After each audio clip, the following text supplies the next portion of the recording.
mes ateinam su jumis pasidalinti įžvalgom, ar ne? Apie vakar dieną. Iš kvepalų būtent mūsų parduotuvės. Taip, fainai iš tiesų praleidom laiką, negana to, kad pavyko išsirinkti, susikurti savo neįprastus, belenkokio gerumo kvapus. Ingutė dar ir kremą savo užsisakė. Papasakok savo įspūdžius. Kremas, tai žinokit, tokia jausma, kai išeini ką tik iš kosmetologės, nes vakar grįžus pasitepiau ir šiandien abi ryte pasitepiam. Tai kažkas nerealaus. Kūdikio naujagimio tas užpakaliukas, žinot, švelnus, kaip būna pas vaikus. Realiai tas jausmas toks. Tik tiek, kad kaip ir Lietuvoje vyksta konkurencija, Egipte, žinokit, lygiai tas pats. Niekas nemėgsta tų, kurie dirba iš visos širdies.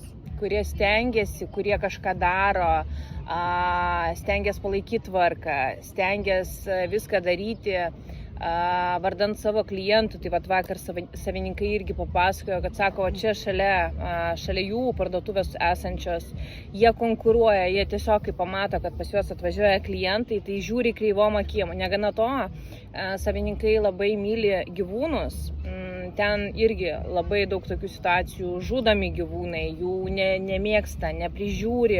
Ir esmė tame, kad sako, mums gyvūnai yra šventas reikalas, patys turi irgi ir šuniuką, ir katytę. Ir esmė tame, kad matėt, kai filmavom, tai kiek ten yra prie parduotuvės jų mylimi šitie augintiniai. Jie yra laukiniai, bet jie yra prižiūrimi.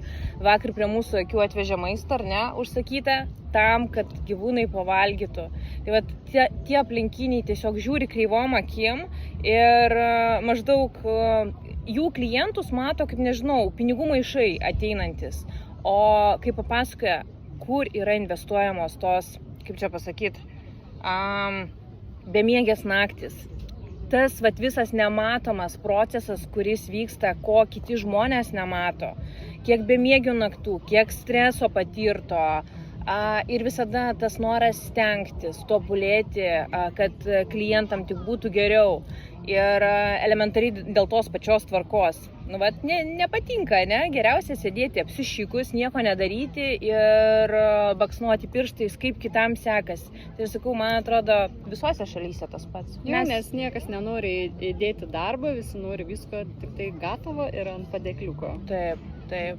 Čia lygiai taip pat galima baksnuoti pirštais, jos dabar sėdė atostogauja, kaip jom čia afigienai. Niekas nėra niekam uždraudę, kaip sakoma, keliauti, mėgautis tiesiog gyvenimu, imti iš jo maksimumą. Kiekvienas mes tą galim daryti. Viskas priklauso nuo mūsų pačių. Visame pasaulyje vyksta ta pati konkurencija, pavydas ir net ir musulmonai yra žmonės, kurie atrodo tikintis ar ne, jam čia kaip ir šventas reikalas turėtų būti, bet tu nežinai, 50-50, kaip savininkė sakė, yra tokių, kur žmogus žmogui tiesiog širdį atiduoda, o yra tokių, kur paskutinius triusikus gali nuo jūsų nuplėšti.